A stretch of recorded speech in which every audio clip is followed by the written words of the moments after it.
Dannette LaTonya Millbrook and Jeannette later Eyes Millbrook are fraternal twins from Augusta, Georgia, United States who disappeared on March 18, 1990 when they were 15 years old.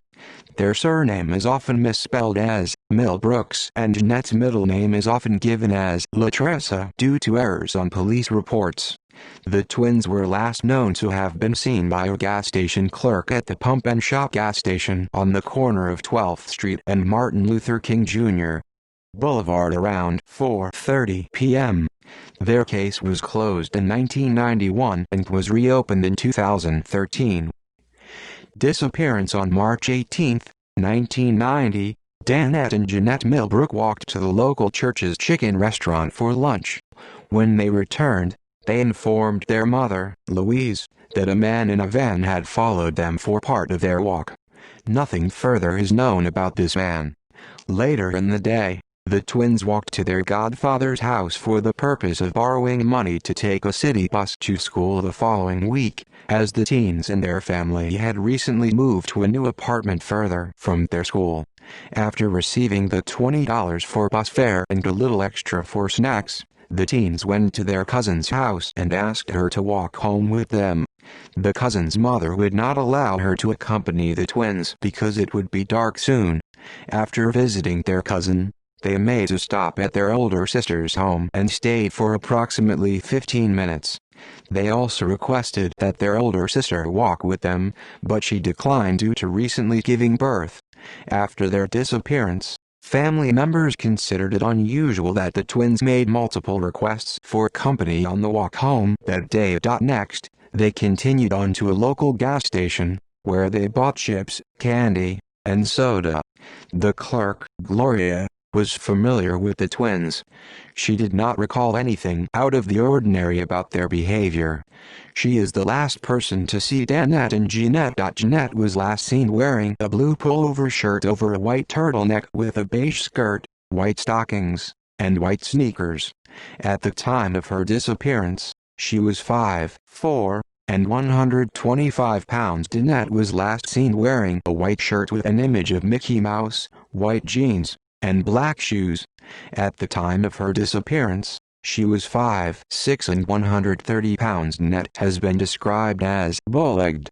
Both girls had pierced ears, shoulder-length hair styled in jerry curls, and they both have a scar near their navels from a surgery shortly after birth. Dannette and Jeannette were enrolled as students at Lucy Laney High School. The twins were known to be good teens and were not troublemakers. They did not have a history of running away and there appears to be no motive for their disappearance. The twins did not have a history of misbehavior, outside of a single instance that occurred as a result of one of the twins being bullied at a bus stop.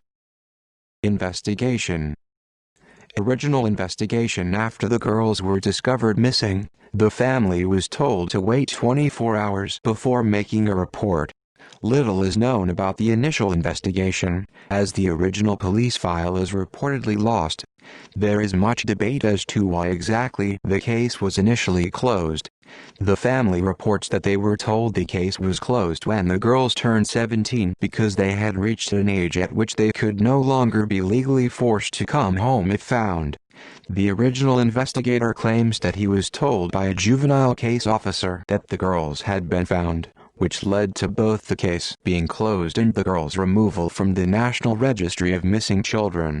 Mistakes in reports from the original investigation, such as misspelling the last name as Millbrooks and listing Jeannette's middle name as Latressa, have remained unchanged in case files and can still be found on associated databases today, such as the Charlie Project and National Center for Missing and Exploited Children.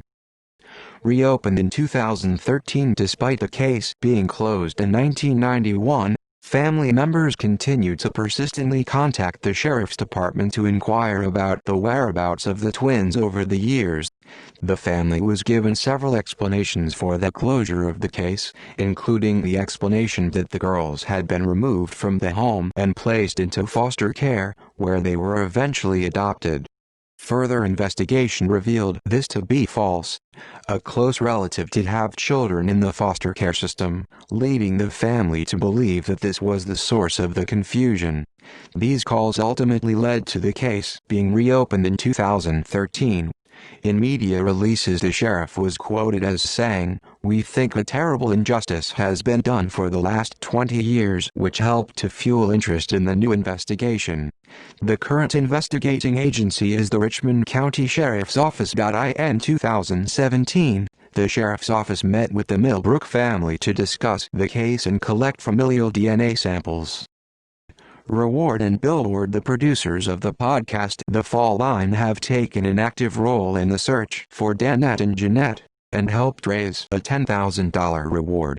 A meeting with the sheriff's department led the Millbrook family to believe the reward would be officially announced and matched by the sheriff's department, but the sheriff's department denies making this commitment. Concerned about the lack of publicity for the reward, the producers of The Fall Line and Unsolved podcasts worked together to raise money for a billboard to advertise the reward fund.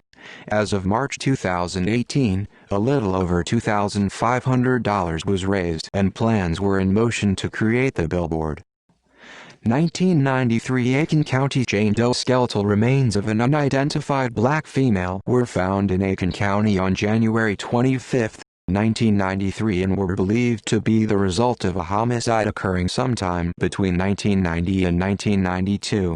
The remains were found near Shaw's Creek off of Highway 191 in Aiken County, South Carolina. This woman remains unidentified and has become known as one of the Aiken County Jane Does. The family strongly believes that facial reconstructions of these remains resemble and could be Jeannette. When the remains were originally found, the family was told that it was not either of the twins. However, the family was not given a reason why. As of August 2017, the coroner's office reportedly has plans to compare DNA from the Aiken County Jane Doe to familial DNA.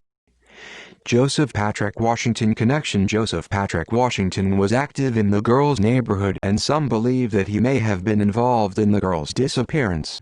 Washington was sentenced to 17 consecutive life sentences in 1995 for numerous criminal convictions associated with abductions and sexual assaults of 5 women, 3 of whom survived. He faced the death penalty in the murder of Marilyn Denise Kelly and was suspected in the murder of Loretta Dukes, but died in 1999 before the trial started. Family. The twins' mother is Mary Louise Sturgis. She has been very involved in trying to find her daughters. Sister to the twins, Shanta Sturgis, has also become a vocal advocate in the search for her sisters.